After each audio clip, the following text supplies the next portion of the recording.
যারা নিয়ন্ত্রক, যারা এই শিক্ষা কারিকুলামকে যারা প্রতিষ্ঠা করছে, তারা টেলিভিশনে এসে বলছে বাচ্চারা এখন থেকে সায়েন্স, আর্টস, কমার্স তিনটাই শিখবে। কিন্তু আমার বাচ্চা কি জানলো যে জাতীয় পর্যায়ে যারা শিক্ষা নির্ধারক আছে তারা মিথ্যা কথা বলে। আমার ছেলে কি শিখলো? মিথ্যা শিখলো। এরপরে যাই সায়েন্সের ব্যাপারে। আমার ব্যাকগ্রাউন্ড সায়েন্স না, কিন্তু আমাদের বন্ধু বান্ধব অনেকে সায়েন্স নিয়ে পড়াশোনা করেছে, তাদের বই পুস্তক তো দেখেছি, বা রিসেন্টলি যে কারিকুলামটা গেল 2 বছর আগে, সেখানকার আপনি বই পুস্তকগুলি দেখেন, সায়েন্সের টোটাল যে পড়াশোনাগুলো ছিল ওটা 10% নাই এখন।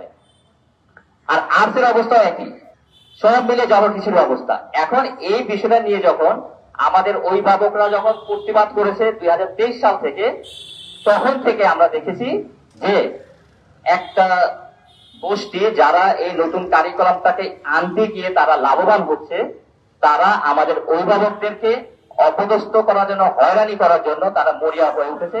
কারণ তাদের কাছে কোনো জবাব নাই, আমাদের একটা প্রশ্নের উত্তর ওনারা দিতে পারেন নাই। ফলে তারা কি করেছে? মিথ্যা মামলা দিয়েছে, সাইবার সিকিউরিটি একটা মামলা দিয়েছে, দিয়ে হয়রানি করেছে।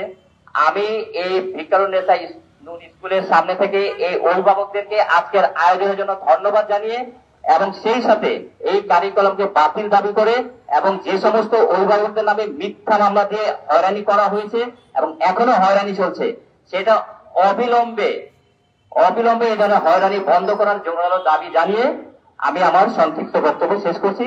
সবাইকে ধন্যবাদ।